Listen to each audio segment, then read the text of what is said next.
styles of handshakes according to management studies. There may be more. So, first handshake I'm going to give Christy. Christy is a submissive handshake, which is palm up. Okay? How does that feel? Would you like to come a bit closer? Scared of it. Okay, so how does that feel? I feel like I would go, it's okay. Okay, so she wants to fix it. Okay, she wants it to be an equal thing. Submissive, really, if somebody's coming in submissive to you, you don't want that. You don't want them on the back foot, and you don't want to be on the back foot. So it is ideal if you can sort of change it, move it around. There are times when a submissive handshake is like an offering. In some cultures, is of benefit. Some of the Eastern cultures where you come in, it's like, to an elder. There's a reverence to it. So don't make it wrong.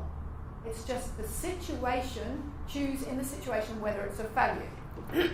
Right, now I'm going to give you a dominant handshake. Okay, so a dominant handshake can come in like this. It can just come in like a laser, but it is going to be pretty much on top. Okay. So how does that feel?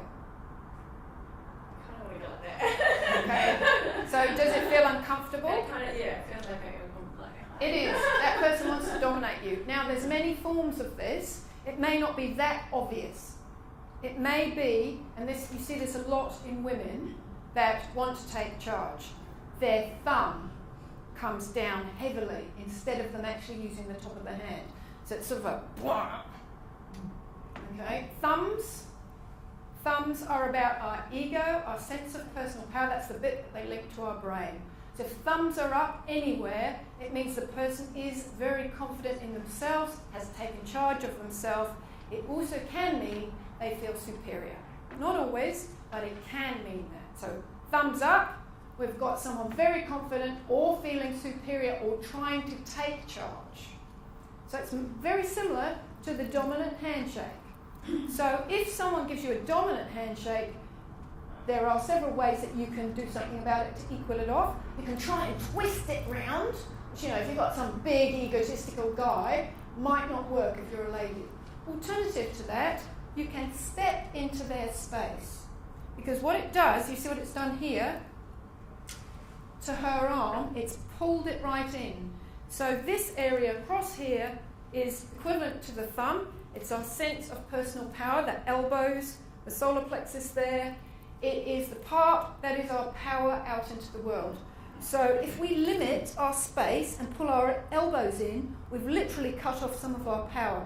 So be mindful to move your arms out a little bit, ladies particularly.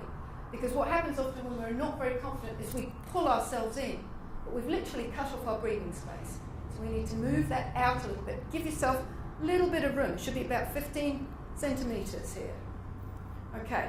So you step into their space, shoves that there, and it's quite easy. You can quite easily move that around. What happens normally is they step back. Step back. Because it feels uncomfortable. But you've immediately created a balance.